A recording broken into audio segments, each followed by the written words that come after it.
د ښځو مکر. سلامونه او احترامات مې قبول کړئ دوستانو. امید دی چې ټول به روغ جوړ یاستئ. د ښځو د مکر په اړه در سره یو ډیره خوندوره کیسه شریکوم په دې هیله چې ویډیو تر پایه وګورئ او که زموږ چینل کې نوي یاستئ نو مهرباني وکړئ زموږ چینل در سره ضرور سبسکرایب کړئ. د ښځو د مکر په اړه به مو ډېر څه اورېدلي او لیدلي وي. ځینې خلک وایي چې د ښځې تر ټولو وړوکی مکر ژړا ده. نو الله پوهیږي چې لوی مکر به یې څه شی دي. نو په دې ویډیو کې در سره د ښځو د مکر په اړه یو کیسه شریکوم. هیله ده چې په کومه ښځه باندې بدې ونه لګیږي او نه زما هدف د ښځو اهانت دی بلکې هسې مې دا کیسه ولیدله نو غواړم چې ویډیو پرې جوړه کړم. او بله دا چې هسې خو ټولو ته معلومه ده چې ښځې زموږ په اسلامي مجتمع کې ډېر لوی مقام لري او په قرآن کریم کې هم یو صورت د ښځو په نوم ځانګړی شوی دی. نو دوستانو راځم د کیسې پر لور.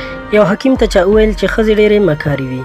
حکیم هم اراده وکړه تر څو د ښځو مکر په اړه معلومات وکړي. د یو کلي منځ کې روان و چې د کوهي له غاړې سره یوه ښځه ولیده چې په ډېر هېرېدلي حالت کې ولاړه ده. نو نږدې ورغې او له ښځې نه یې پوښتنه وکړه چې د ښځو مکر څه شی دی. ښځې چې د حکیم خبره واورېده ډېره په قهر شوه او په چیغو چیغو یې ژړا پیل کړه. سړي ورته وویل ولې دې وژړل؟ ښځې ورته وویل تر څو چې د کلي خلک راشي او تا ووژني.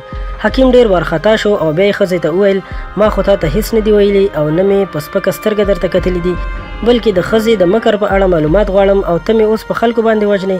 ښځې چې دا خبرې واورېدې نو بیا یې د کوهي نه اوبه راویستلې او په خپل سر یې واچولې. ټول بدن یې لوند شو. حکیم د ښځې دغه کار نور هم حیران کړ او ورته یې وویل زه څه درته وایم او ته څه کوې؟ په دې وخت کې د کلي خلک راورسېدل. حکیم ډېر وارخطا و چې اوس به مې وژني. کلیوالو له ښځې نه پوښتنه وکړه چې څه خبره ده. ښځې ورته وویل چې زه په کوهي کې ولوېدم نو ځکه مې وژړل او چیغې مې کړې چې دا حکیم راغی او زه یې له کوهي نه راوویستم. ټولو کلیوالو د حکیم نه مننه وکړه او د نوموړي میلمه پالنه یې وکړه. له دې وروسته ښځې حکیم ته وویل اوس پوه شوې چې د ښځې مکر څه شی دی. کله چې درنه راضي شي نو خوشحاله به دې کړي او کله چې درنه خفه شي نو مړ به دې کړي. نو په دې هیله چې ښځې په دې کیسه خفه نه شي. ډېره مننه کوم چې دا ویډیو مو تر پایه وکتله. په دې هیله چې ستاسو به خوښه شوې وي.